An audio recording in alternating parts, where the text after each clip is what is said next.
ஒரு வார்த்தை சொல்லும் கர்த்தாவே, என் வாழ்க்கையெல்லாம் செழிப்பாகுமே.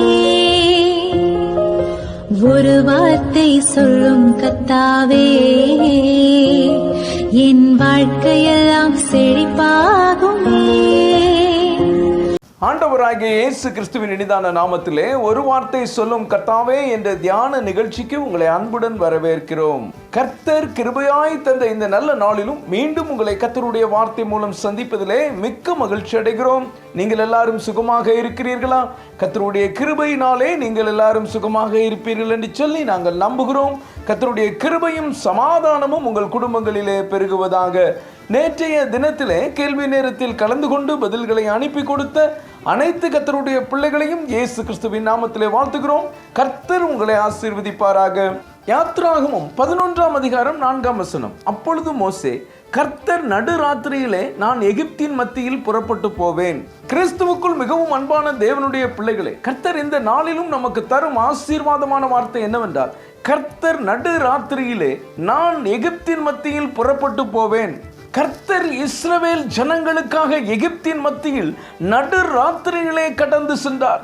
எகிப்து இஸ்ரவேல் ஜனங்களை அடிமைப்படுத்தி வைத்திருந்தது, அவர்களை உபத்திரவப்படுத்தியது, படாத பாடுபடுத்தி அவர்களை மிகவும் வேதனைப்படுத்தியது. கர்த்தர் இறங்கி வந்தார். 430 வருஷம் அவர்கள் அனுபவித்து வந்த துன்பத்தை ஒரே ராத்திரியில் ஒன்றுமில்லாமல் பண்ணி விடுதலை கொடுத்தார்.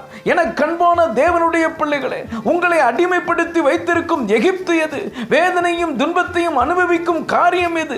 எத்தனை வருஷமாய் இந்த பாடுகளை அனுபவித்துக் கொண்டிருக்கிறீர்கள்? உங்களுடைய கூக்குரல் தேவனுடைய சந்நிதியில் எட்டி இருக்கிறது. அவர் உங்களுக்காக இந்த ராத்திரியிலே இறங்கி வந்திருக்கிறார். உங்களை விடுவிப்பதற்காக இறங்கி இருக்கிறார். நீண்ட நாட்களாக உங்களை பாடுபடுத்தும் வியாதியிலிருந்து விடுதலை கொடுக்கிறார்.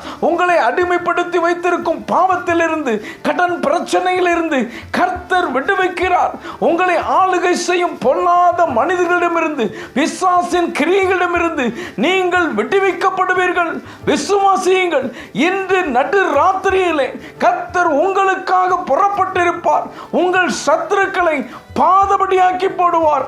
2 ராஜாக்கள் 19ஆம் அதிகாரம் 35ஆம் வசனத்தை நாம் வாசிப்போம். அன்று ராத்திரியில் சம்பவித்தது என்னவென்றால், கர்த்தருடைய தூதன் புறப்பட்டு அசீரியரின் பாளையத்தில் 185,000 பேரை சங்கரித்தான். அதிகாலமே எழுந்திருக்கும் போது இதோ அவர்களெல்லாம் செத்த பிரேதங்களாய் கிடந்தார்கள். எசேக்கியா ராஜாவுக்கு விரோதமாக அசீரிய ராஜாவாகிய செனகெரிப் யுத்தத்திற்கு வருகிறான். எசேக்கியா ராஜாவை மிரட்டுகிறான். இந்த சூழ்நிலையில் எசேக்கியா ராஜா செய்த காரியம் என்ன தெரியுமா? கர்த்தருடைய ஆலயத்திற்கு போய் கர்த்தரிடத்தில் வேதனையோடு விண்ணப்பம் பண்ணுகிறான். அவனுடைய விண்ணப்பத்தை கர்த்தர் கேட்கிறார். அன்று ராத்திரியிலே கர்த்தர் ஒரு தூதனை அசீரியரின் பாளையத்திற்குள் அனுப்புகிறார். அவன் ஒருவனே 1,85,000 பேரை சங்கரித்து போடுகிறான். யுத்தம் முடிவுக்கு வருகிறது. எசேக்கியாவை கர்த்தர் விடுவிக்கிறார். எனக்கு அன்பான தேவனுடைய பிள்ளைகளே, பொல்லாத மனிதர்களோ, பிசாசோ, வியாதியோ, தேவையோ, சூழ்நிலையோ எது உங்களை மிரட்டுகிறது? ஒரே ராத்திரியில் கர்த்தர் உங்களுக்கு விரோதமான சூழ்நிலையை மாற்றி போடுவார். உங்களுடைய பிரச்சனைகளை எதிர்கொள்ள திராணி இல்லாமல் இருக்கிறீர்களா? எசேக்கியாவை போல கர்த்தருடைய சமூகத்திற்கு ஓடி போங்கள். முழங்கால் படியிட்டு ஜெபம் பண்ணுங்கள். அப்புறம் நடப்பதை பாருங்கள். கர்த்தர் உங்களுக்காக ஒரு தூதனை அனுப்புவார். எல்லாம் ஒரே ராத்திரியிலே மாறும். மனிதர்களை அல்ல, கர்த்தரை மட்டும் நம்புங்கள். எஸ்தர் 6ஆம் அதிகாரம் 1ஆம் வசனத்தை நாம் வாசிப்போம்.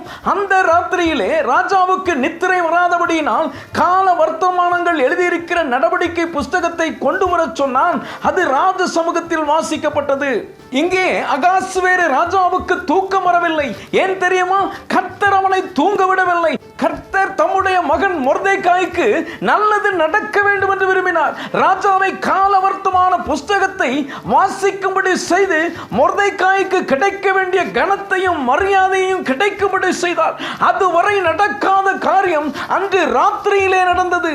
எனக்கு அன்பான தேவனுடைய பிள்ளைகளே, இதுவரை உங்களுக்கு கிடைக்காத பதவி உயர்வும் கனமும் மரியாதையும் கர்த்தருடைய கர்த்தருடைய ஆசீர்வாதமும் இந்த ராத்திரியிலே கிடைக்கும். உங்களுக்கு வர வேண்டிய எல்லாம் வந்து சேரும். தடை செய்கிற மனிதர்களால் இனி தூங்கவே முடியாது.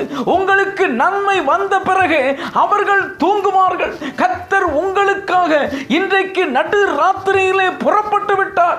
ஜெபிப்போம். அன்பின் பரலோக பிதாவே, இந்த நல்ல நேரத்துக்காய் நன்றியோடு துதிக்கிறோம், ஸ்தோத்திரிக்கிறோம். கர்த்தர் நடுராத்திரியிலே நான் எகிப்தின் மத்தியில் புறப்பட்டு போவேன் என்று சொன்ன வார்த்தையின் மூலமாய் நீர் எங்களோடு பேசினதற்காக நன்றி தகப்பனே.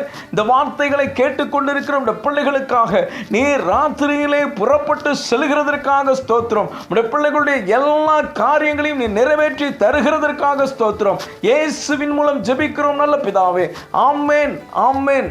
இன்றைய கேள்வி, கர்த்தருடைய தூதன் யாருடைய பாளையத்தில் 1,85,000 பேரை சங்கரித்தான்? ஏ பெலிஸ்தியர், பி எகிப்தியர், சி அசீரியர், டி மோவாபியர். இந்த கர்த்தருடைய வார்த்தை உங்களுக்கு ஆசீர்வாதமாக இருந்திருக்கும். ஏனால் தயவு செய்து லைக் பண்ணுங்கள். உடைய நண்பர்களுக்கும் உறவினர்களுக்கும் வாட்ஸ்அப்பில் இருக்கிற அனைத்து குழுக்களுக்கும் அனுப்பி கொடுங்கள். கர்த்தர் உங்களையும் உங்கள் குடும்பத்தின் பிள்ளைகளையும் ஆசீர்வதிப்பாராக.